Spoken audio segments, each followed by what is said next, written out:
Peter Markowitz. I'm a professor at Cardozo School of Law, where I direct the Immigration Justice Center. The launch of the New York Immigrant Family Unity Project is a historic moment.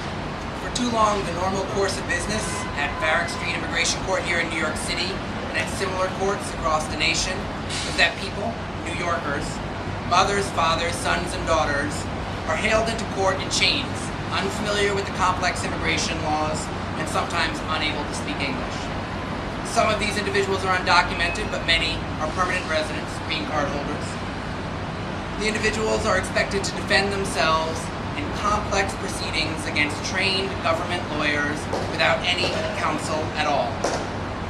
These New Yorkers face a potential lifetime of exile from their children, from their parents, from their families, and banishment to countries they may not have known since childhood, where they could face grave physical danger. Notwithstanding the shackles on their wrists and ankles, the Supreme Court has told us that these are civil, not criminal proceedings, and as a result, they're not entitled to counsel as a matter of constitutional law.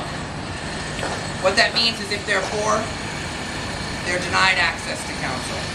The absence of qualified counsel for these individuals is a stain on the American system of justice, and it's a stain that New York City is starting to cleanse with the New York Immigrant Family Unity Project. The Family Unity Project is a pilot project funded by the City Council, which seeks to establish a public defender system for detained New Yorkers facing deportation. The program grows out of the work of the Study Group on Immigrant Representation convened by Judge Robert Katzman, Chief Judge of the Second Circuit Court of Appeals. 3 years ago, that group began a study to evaluate the scope of the immigrant representation crisis, and the findings were startling. They found that if you were locked up, a New Yorker, locked up facing deportation without the aid of counsel, you had virtually no chance of success, 3%. But it also found that it didn't have to be this way. Many of these individuals should not have been deported. They had legally viable avenues to stop their deportations.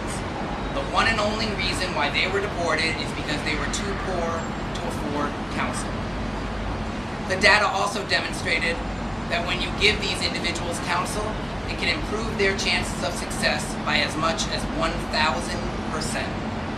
Today we applaud New York City, we applaud the City Council in particular, for becoming the first jurisdiction in the nation to establish a public defender system for detained immigrants. We applaud them for protecting New York's families, and we applaud them for living up to the American ideals of justice and due process.